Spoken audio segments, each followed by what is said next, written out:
Você não foi criado, você foi lançado. Como uma pedra atirada no abismo, como um grito perdido no vazio, como uma lágrima que cai sem testemunhas. Ninguém lhe perguntou se queria existir. Ninguém consultou sua vontade antes de arrancá-lo do nada absoluto e jogá-lo nesta prisão de carne, ossos e consciência torturada. O nascimento não é o milagre que nos venderam nas histórias açucaradas da cultura. É o crime original, o pecado primordial que você não cometeu, mas pelo qual pagará até o último suspiro. É o primeiro golpe de uma existência que será do primeiro vagido ao último estertor, uma sucessão interminável de feridas abertas na alma humana. Observe o momento exato do nascimento. Uma criança é arrancada violentamente do útero materno, do único lugar onde conheceu algo próximo à paz. O primeiro ato de sua vida é gritar. Por quê? Porque já sabe, instintivamente, que algo terrivelmente errado aconteceu. Aquele grito não é celebração, é lamento. É o primeiro protesto contra a existência forçada, o primeiro não que ecoa no mundo como uma profecia sombria. Siddhartha Gautama, que se tornaria o Buda, compreendeu isso há 2500 anos. Ele chamou de dukkha, a primeira das 4 nobres verdades que sustentam todo o edifício do pensamento budista. Dukkha não é apenas sofrimento. É a natureza insatisfatória da existência. Nascer é sofrer. Viver é sofrer. Envelhecer é sofrer. Morrer é sofrer. E entre esses marcos inevitáveis, cada momento da existência é permeado por uma insatisfação fundamental, uma dor que nunca cessa completamente. Mas o budismo vai além. Não é apenas esta vida que é sofrimento, é o próprio ato de renascer que perpetua o tormento. O samsara, o ciclo infinito de nascimentos e mortes, não é uma jornada de evolução espiritual como romantizam os ocidentais. É uma roda de tortura cósmica, onde cada nascimento é uma nova sentença de sofrimento, uma nova oportunidade para a dor se manifestar em formas cada vez mais sofisticadas. Os sábios dos Upanishads sabiam. No momento em que você nasce como indivíduo, você esquece o ser. Você cai na ilusão da separação, na mentira da identidade, no engano fatal que você é alguém distinto do todo.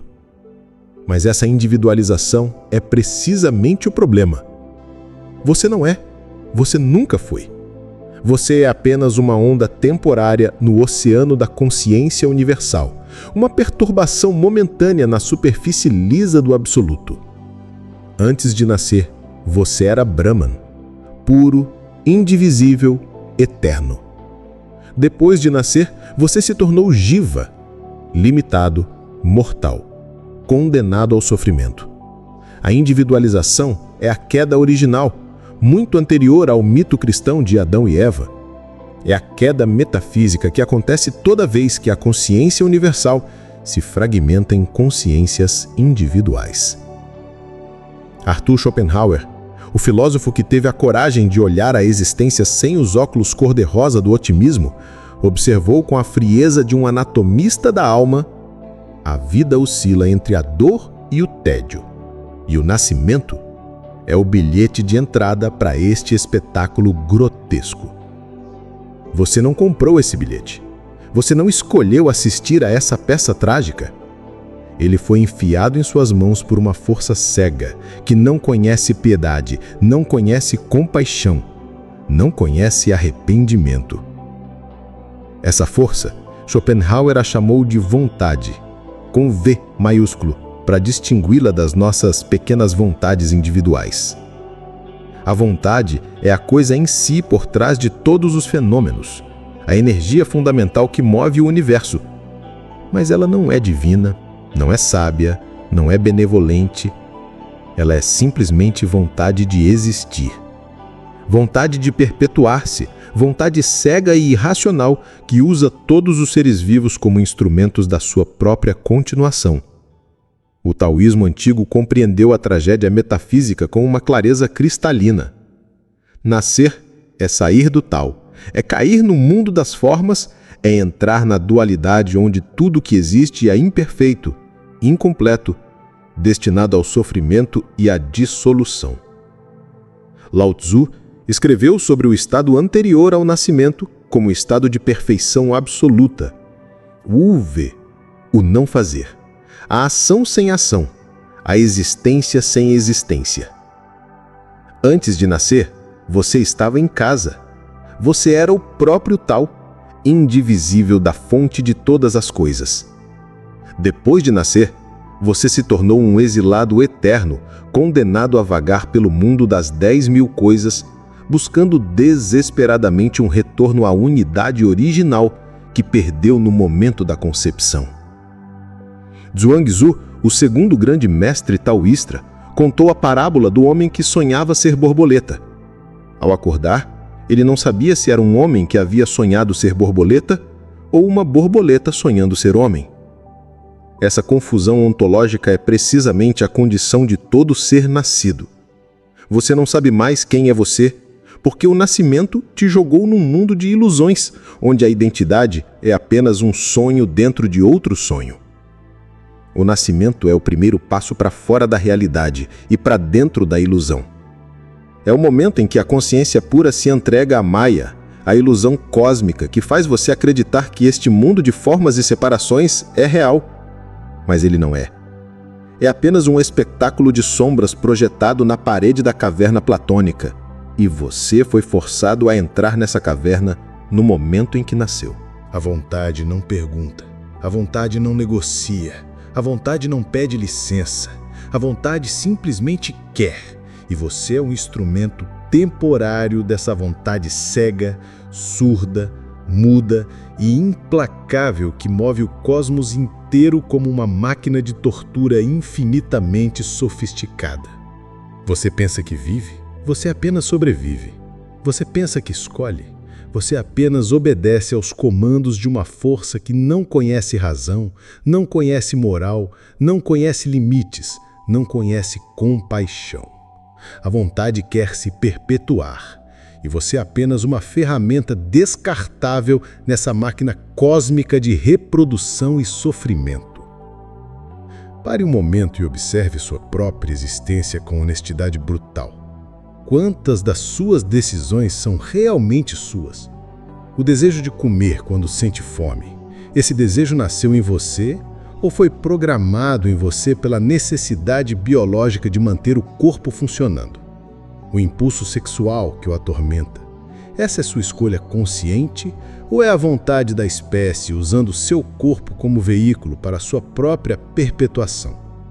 O medo da morte que o paralisa, a necessidade de dormir que o subjuga, a sede que o domina, a necessidade de respirar que o escraviza, nada disso nasceu em você. Tudo isso foi plantado em você pela vontade que usa seu corpo como hospedeiro e sua consciência como fantoche. Você é uma marionete cósmico dançando conforme a música de uma força que não tem rosto, não tem nome, não tem piedade. Schopenhauer revelou a verdade mais brutal sobre a condição humana. Nós não somos os autores de nossos desejos. Nós somos os escravos de nossos desejos. Cada vontade individual é apenas uma manifestação da vontade universal. Cada desejo pessoal é apenas um reflexo microscópico da fome cósmica que devora eternamente a si mesma. Você não quis nascer. Ninguém quer. Ninguém jamais quis. O impulso à vida não é seu. É da vontade que habita você como um parasita metafísico. Ela quer continuar e você é forçado a carregá-la como Atlas foi forçado a carregar o mundo nos ombros. Mas ao menos Atlas sabia qual era seu fardo. Você carrega a vontade sem nem mesmo saber que ela existe. Observe os outros seres humanos ao seu redor. Observe como eles correm desesperadamente atrás de objetivos que não escolheram. Como perseguem sonhos que foram implantados neles, como sacrificam sua paz interior por conquistas que não os satisfazem. todos eles são soldados inconscientes de uma guerra que não declararam, lutando por uma causa que não compreendem, servindo a um general que nunca viram. A reprodução humana é o exemplo mais claro desta escravidão. As pessoas acreditam que querem filhos, que o amor parental é uma escolha consciente, que a família é uma decisão racional. Mas observe mais de perto. O impulso reprodutivo é a própria vontade se manifestando através dos corpos humanos. Os pais não escolhem ter filhos, eles são escolhidos pela vontade para serem instrumentos de sua perpetuação. E então eles trazem ao mundo novos seres que sofrerão como eles sofreram, que desejarão como eles desejaram, que morrerão como eles morrerão. Cada nascimento é um novo soldado recrutado para o exército da vontade. Cada bebê que nasce é uma nova vítima da máquina cósmica que transforma consciência em sofrimento. No Oriente, chamam isso de karma, mas não se deixem enganar pelas romantizações espirituais ocidentais. Karma não é justiça cósmica. Karma não é evolução espiritual. Karma não é oportunidade de crescimento. Karma é dívida existencial. Karma é a conta que você paga por ter existido uma vez, por ter desejado, por ter participado do jogo cósmico da vontade. Você reencarna não porque evoluiu, mas porque ainda deve algo à vontade. Você nasce de novo porque não conseguiu parar de querer na vida anterior.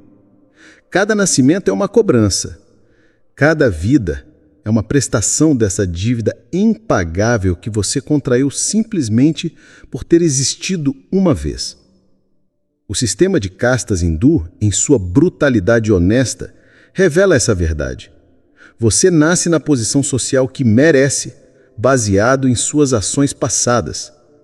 Mas o que isso realmente significa? Significa que sua posição atual no mundo é uma punição por crimes que você não se lembra de ter cometido. Você é julgado por um tribunal que não viu, condenado por leis que não conhece, sentenciado por juízes que não têm rosto. E a sentença é sempre a mesma. Continue existindo, continue sofrendo, continue desejando, continue sendo usado pela vontade até que você aprenda a parar de querer completamente. A tradição tibetana do Bardo Todal, o famoso livro dos mortos tibetano, descreve com detalhes assustadores o processo de renascimento. Quando você morre, sua consciência não vai para o céu ou para o inferno. Ela entra num estado intermediário chamado bardo, onde é bombardeada por visões aterrorizantes e oportunidades de libertação. Mas a maioria das consciências, dominadas pelo medo e pelo desejo, escolhe renascer. Elas veem casais fazendo sexo e sentem atração ou repulsão, e essa emoção as puxa de volta para o mundo físico. Elas renascem não por escolha nobre, mas por fraqueza, por incapacidade de suportar a vastidão da liberdade absoluta. Você não foi criado por amor divino. Você foi manufaturado pela vontade como uma peça de reposição na máquina cósmica. Você não tem propósito individual. Você apenas tem função: perpetuar a vontade, alimentar a máquina, manter o ciclo funcionando. Milagre da vida, presente divino, dom sagrado da existência. Você é especial, sua vida tem propósito. Deus tem um plano para você. Mentiras.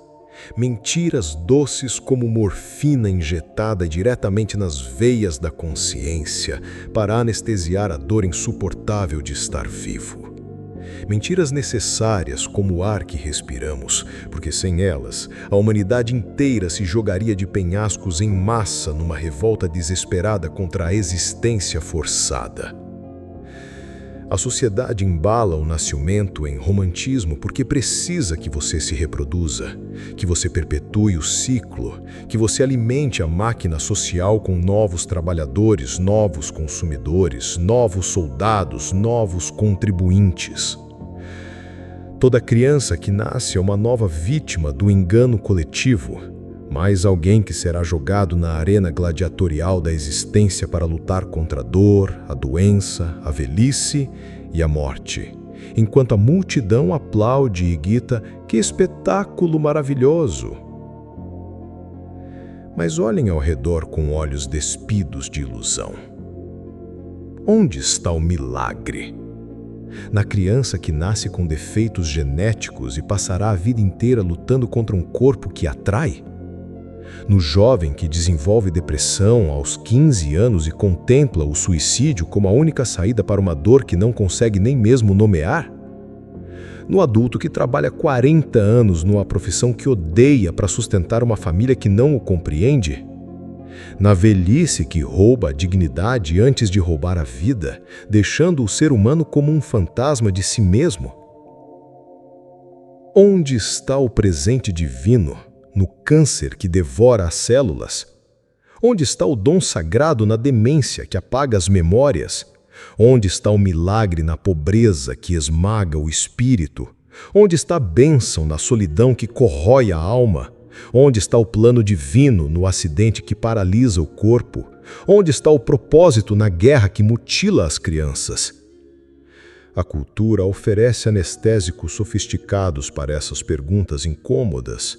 Religião, propósito, família, sucesso, realização pessoal, crescimento espiritual, evolução da consciência.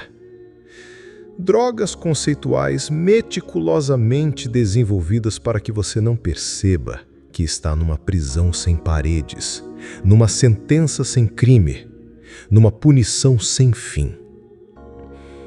A religião é talvez o anestésico mais poderoso já inventado.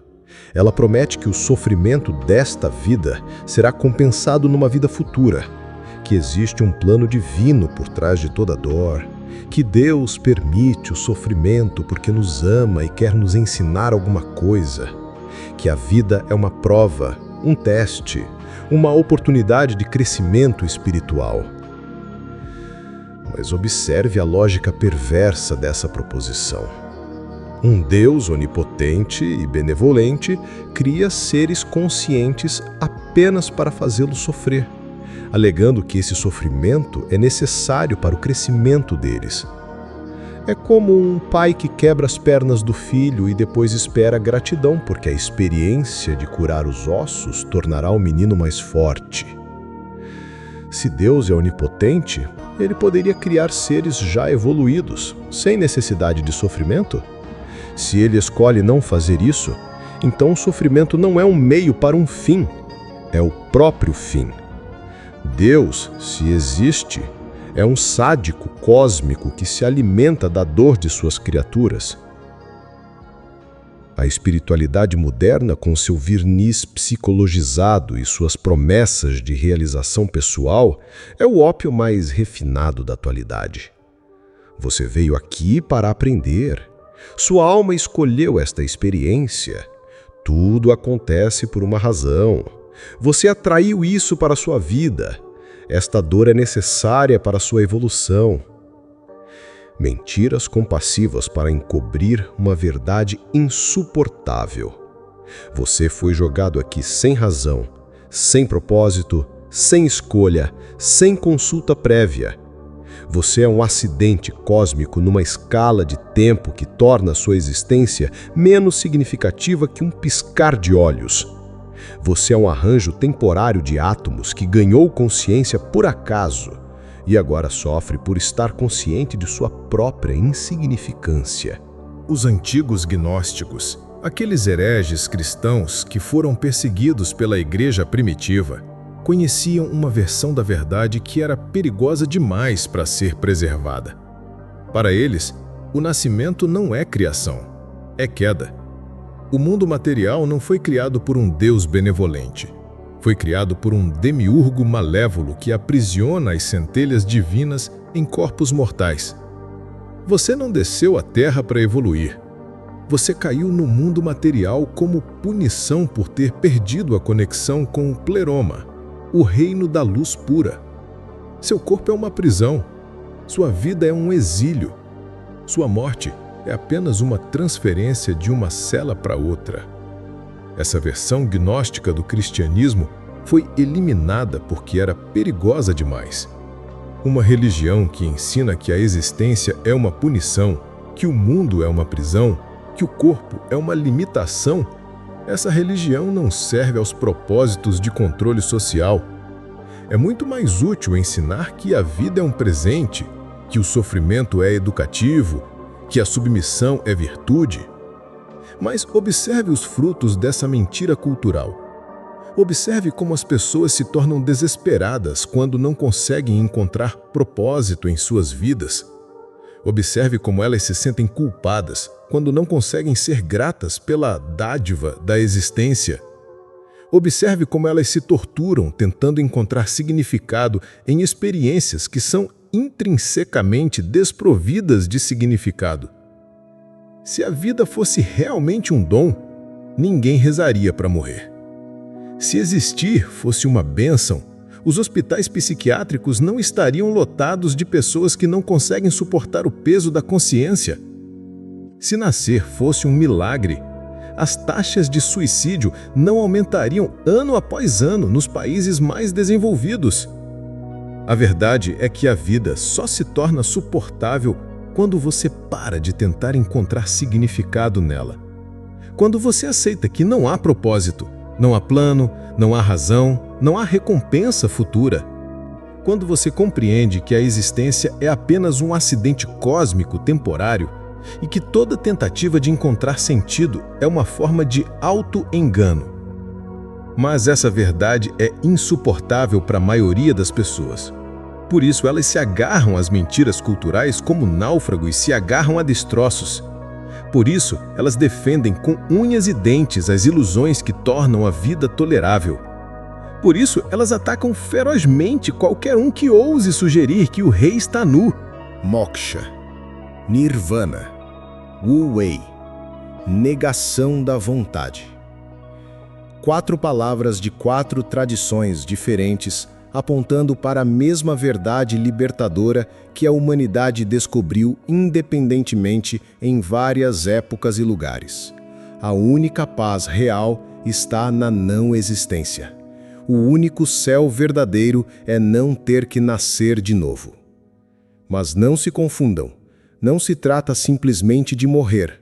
A morte é apenas uma pausa entre nascimentos, um intermédio entre atos da mesma peça trágica. A morte do corpo não liberta a consciência, apenas a transfere para outro estado de existência, outro ciclo de sofrimento, outra oportunidade para a vontade se manifestar através de novas formas. Trata-se de algo muito mais radical e muito mais difícil: parar de querer nascer. Parar de desejar existir, parar de alimentar a vontade que força a consciência a se manifestar em formas individuais. Trata-se de uma morte em vida, de uma extinção voluntária do eu que ainda habita um corpo vivo. O hinduísmo chama isso de moksha, a liberação final do ciclo de reencarnações conhecido como samsara. Mas não se deixe enganar pelas interpretações otimistas que fazem moksha parecer uma forma de evolução espiritual ou união com o divino. Moksha é literalmente libertação. Libertação da obrigação de existir, libertação da maldição da consciência individual, libertação da prisão da forma. Os Upanishads são brutalmente honestos sobre isso. Moksha não é encontrar sua verdadeira identidade, é descobrir que você nunca teve uma identidade verdadeira. Não é realizar seu potencial divino, é compreender que você nunca foi realmente você. Não é evolução, é dissolução. Não é ascensão, é extinção. O Diva, a alma individual, não se torna Brahman. O Diva descobre que nunca foi nada além de uma ilusão temporária na superfície de Brahman. É como uma onda que descobre que nunca foi nada além de água.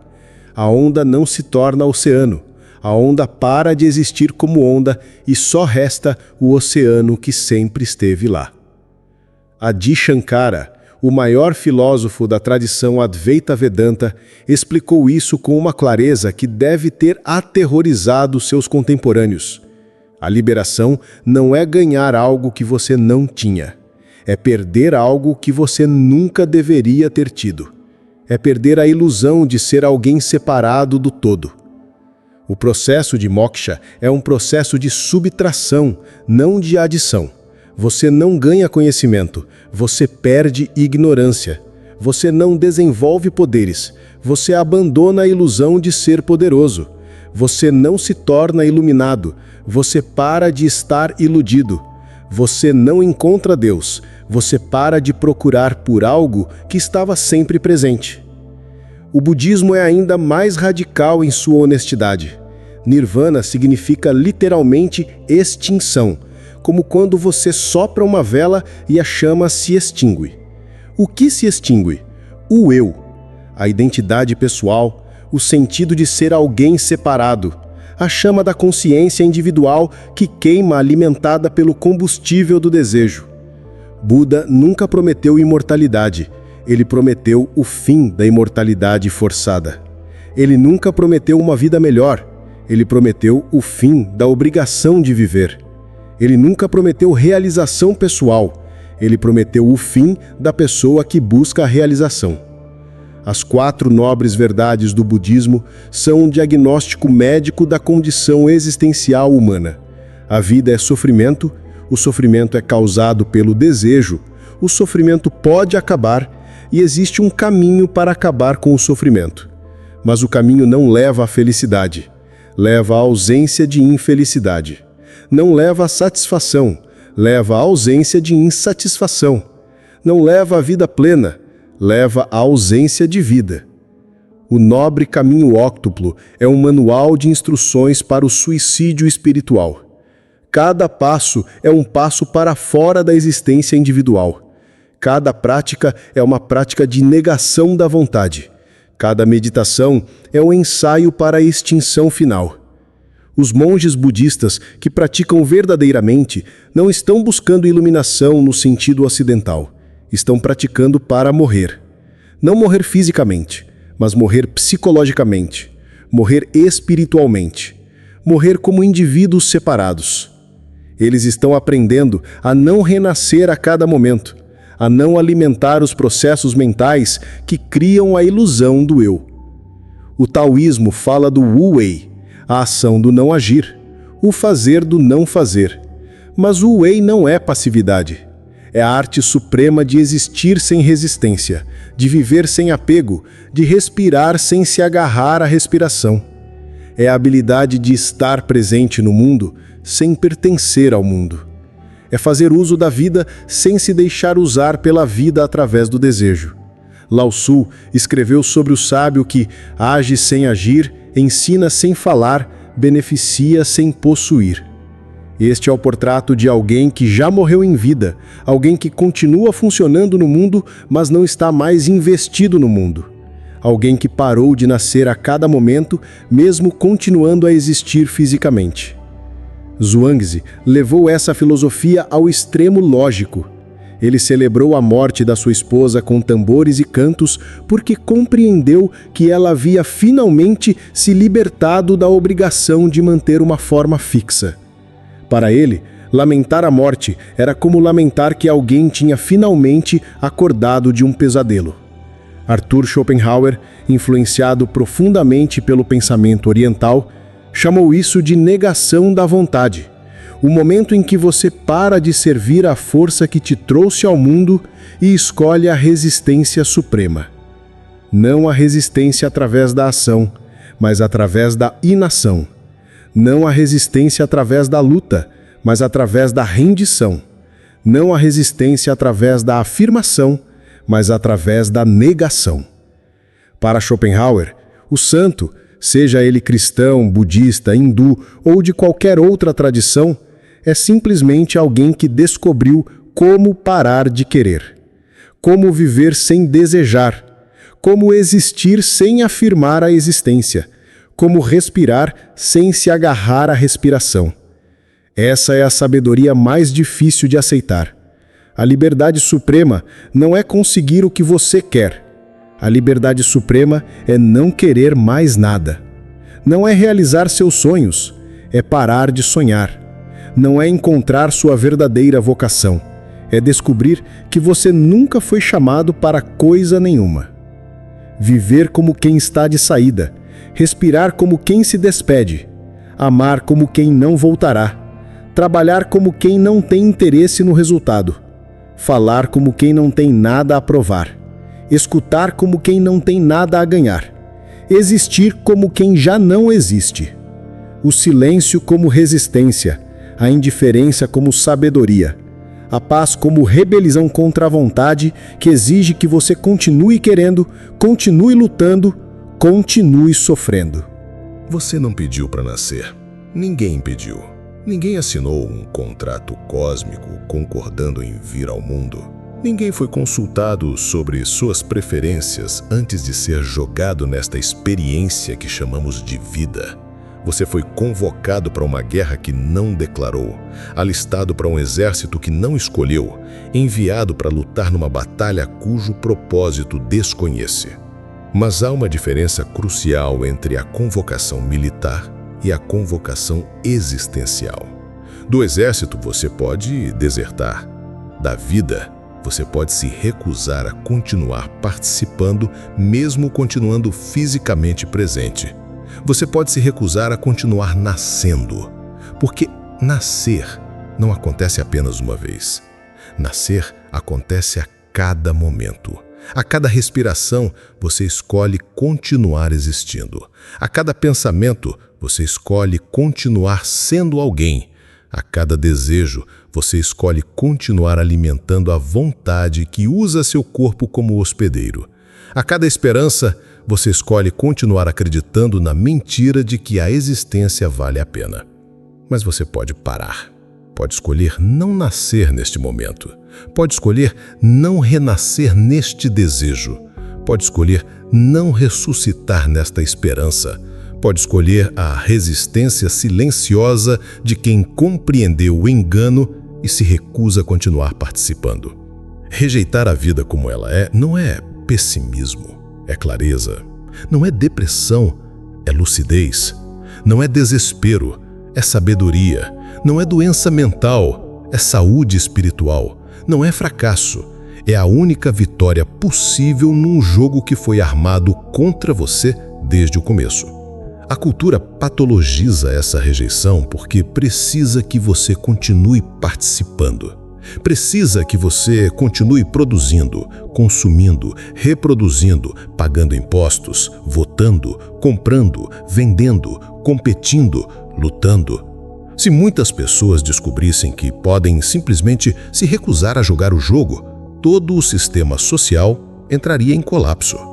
Por isso, a recusa existencial é diagnosticada como depressão e tratada com medicamentos. Por isso, a negação da vontade é interpretada como doença e combatida com terapia. Por isso, a liberdade suprema é confundida com patologia e suprimida com internações.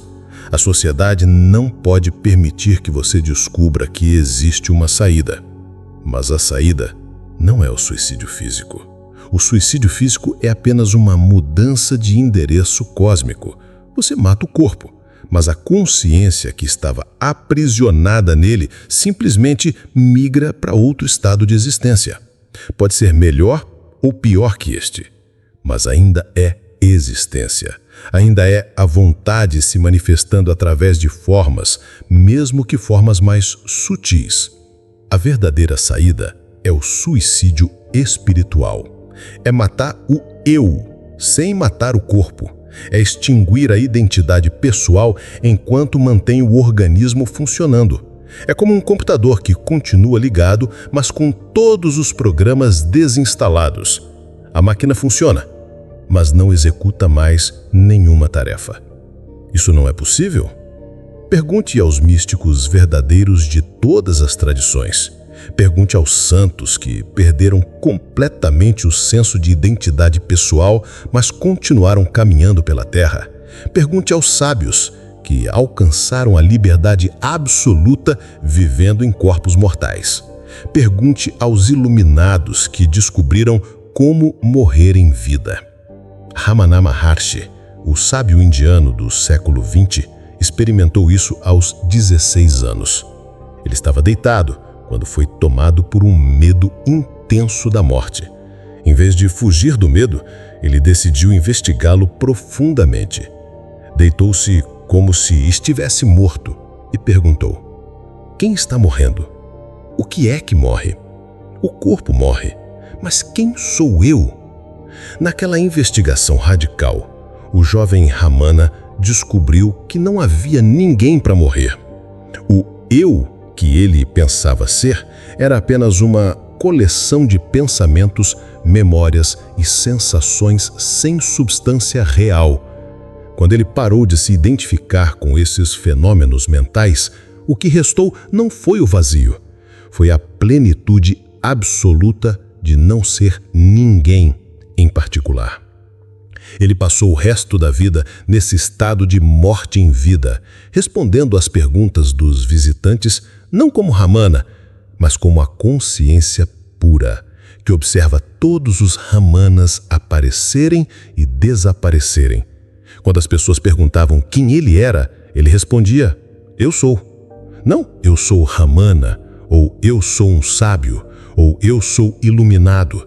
Apenas eu sou. A consciência pura, sem conteúdo, sem identidade, sem história.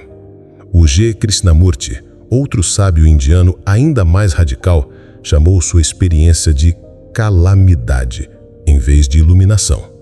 Para ele, o que aconteceu não foi uma conquista espiritual, mas uma catástrofe existencial, a morte completa de tudo que ele pensava ser. Ele descreveu isso como a explosão de uma bomba atômica na estrutura do pensamento. Depois dessa calamidade, o Gé continuou vivendo, mas não havia mais ninguém lá dentro. O corpo funcionava, as palavras saíam da boca, as interações sociais aconteciam, mas não havia mais um eu experimentando qualquer coisa. Era como se o piloto tivesse abandonado o avião, mas o avião continuasse voando no piloto automático. Quando perguntavam ao G como alcançar o mesmo estado, ele respondia com brutalidade: você não pode. E se pudesse, não gostaria, porque isso que você chama de você tem que morrer completamente. E morte é morte, não há volta. Esses não são casos isolados. Toda tradição espiritual genuína tem registros de pessoas que descobriram como parar de existir como indivíduos separados. No Zen, chamam isso de grande morte. No sufismo, falam de faná, a extinção do eu em Alá. No cristianismo místico, descrevem a noite darka da alma, que precede a união com o divino. Mas em todos os casos, o que precede a liberdade é a morte total da identidade pessoal. Não uma morte simbólica, não a morte metafórica, uma morte real, completa, irreversível de tudo que você pensa ser. A maioria das pessoas recua diante dessa possibilidade. Preferem continuar sofrendo como indivíduos a desaparecer como indivíduos. Preferem manter a dor a perder a identidade. Preferem ser alguém infeliz a não ser ninguém em paz. E isso é compreensível. O ego, essa construção mental que você chama de eu, é programado para sobreviver a qualquer custo. Ele prefere o sofrimento extremo à extinção completa. Prefere uma existência torturada ao desaparecimento completo. O ego é como um parasita que mata o hospedeiro antes de aceitar morrer. Mas para aqueles poucos que têm coragem suficiente para enfrentar a morte total da identidade, existe uma liberdade que transcende qualquer coisa que possa ser imaginada ou descrita. Não é uma liberdade pessoal, é a liberdade da ausência de pessoa. Não é uma experiência de liberdade, é a liberdade da ausência de experienciador. Não é algo que você ganha, é algo que você para de perder quando para de existir para perdê-lo. Essa liberdade não pode ser ensinada, porque não há ninguém lá para aprendê-la. Não pode ser praticada, porque não há ninguém lá para praticá-la.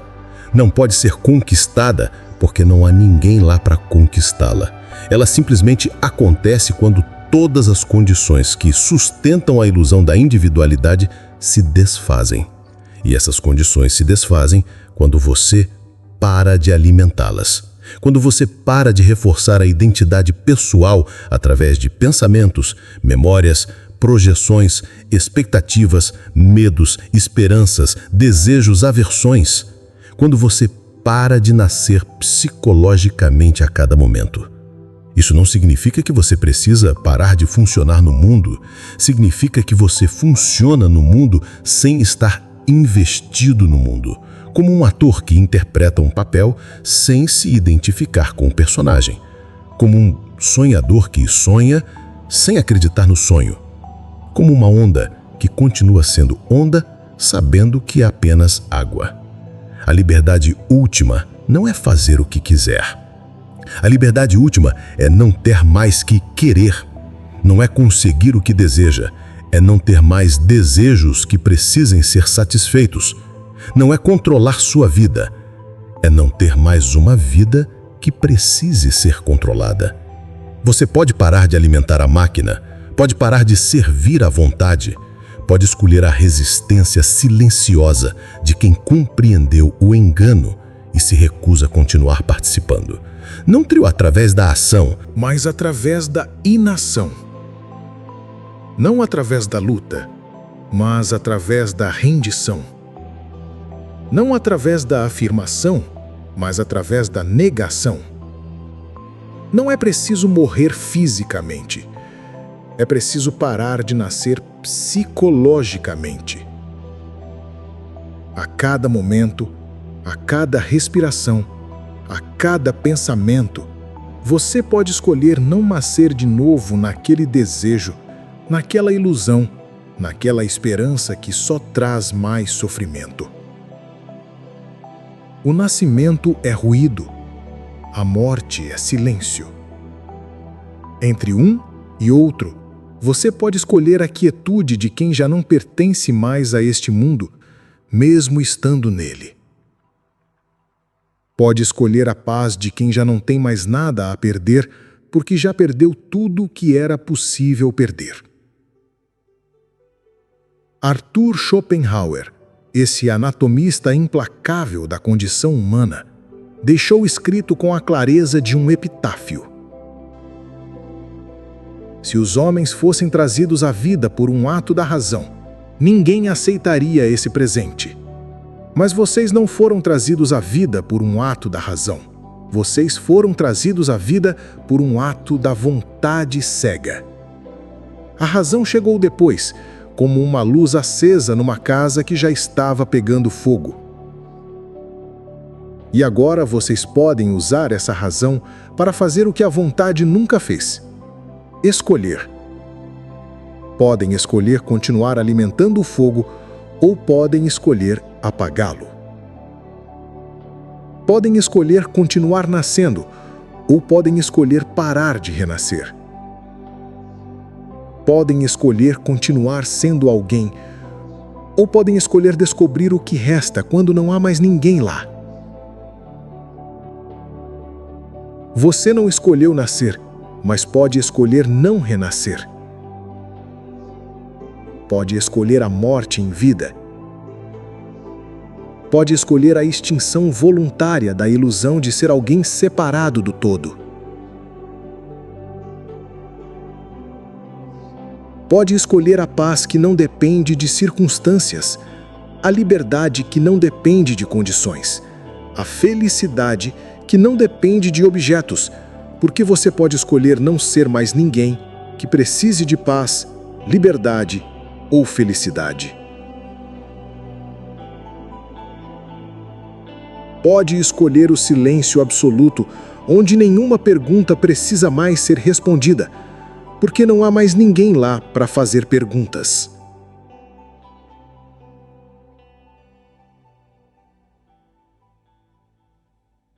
Aqui é vontade cega, onde a verdade não pede licença, a ilusão morre e a realidade sangra.